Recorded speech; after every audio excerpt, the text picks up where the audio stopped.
Making Treaty 7, We Are All Treaty People, returns once again to Calgary on Wednesday, September 28th. The executive director of Making Treaty 7, Michelle Stanners, joins us on the show this afternoon. And Michelle, for those that are not familiar with the event, tell us all about it.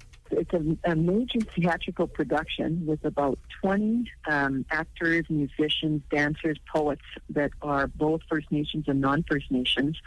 And it's a very powerful interpretation of the true spirit and intent of Treaty 7 that was signed in 1877 at Blackfoot Crossing.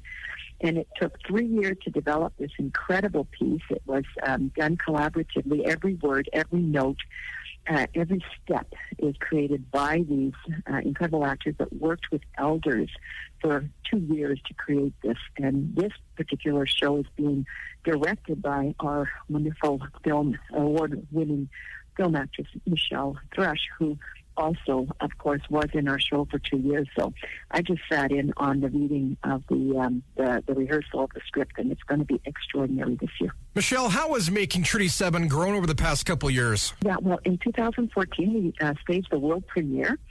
This was all when Michael Green was still with us in Narcissus Blood, and of course we know they passed away in a tragic car crash last year.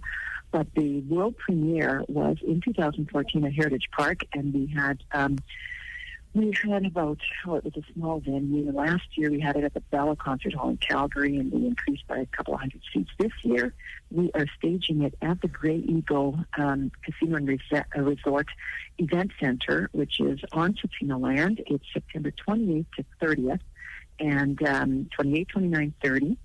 And again, we're hoping to sell out. We've sold out every year. Michelle, what's the reviews been like for those that have seen the previous couple shows? Well, it's unbelievable. I mean, Mayor Naheed and she basically said, yeah, it's a great theatrical play, but it's way more than that. It explains the history of this important, the most important agreement that was made in Southern Alberta. We've had many, many people say every Albertan, every Canadian should see this. And the reason is we don't have enough information about that treaty. Everything we've ever heard about the treaty came from the settler voice, or the newcomer voice, if you will, the white voice. Then this tells the story from all voices. We are all treaty people. So what it does miraculously in one theatrical performance, it walks us through what were things like before contact, what were things like here, and then what happened since contact. Definition of buffalo, disease, Indian whiskey, the signing, what happened after the signing, residential schools, reserves, and where are we today?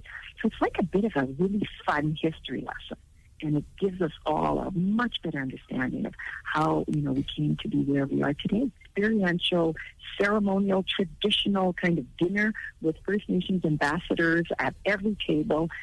So we're, again, working together collaboratively, First Nations and non-First Nations, getting together for this feast before the actual show. So the gala ticket, which is $150, includes not only this incredible dinner, but also the show itself on Thursday the 29th. And we're encouraging people to come. And where can people pick up tickets, Michelle? Everything is on our website, so just go to www.makingtreaty7.com. Michelle, is there a chance anytime soon that the actual Making Treaty 7 event will branch out to other communities soon? We're certainly hoping to do that. We've been invited to go to be in Ottawa at the National Arts Centre in June of 2017 for National Aboriginal Day, and we're hoping to tour the show to Edmonton, Lethbridge, Winnipeg. We're working on that right now. We're looking for funding. Again, Making Treaty 7 kicking off in Calgary on Wednesday, September 28th. You can find all the ticket information, and they are going fast, at our CFWA Facebook fan page.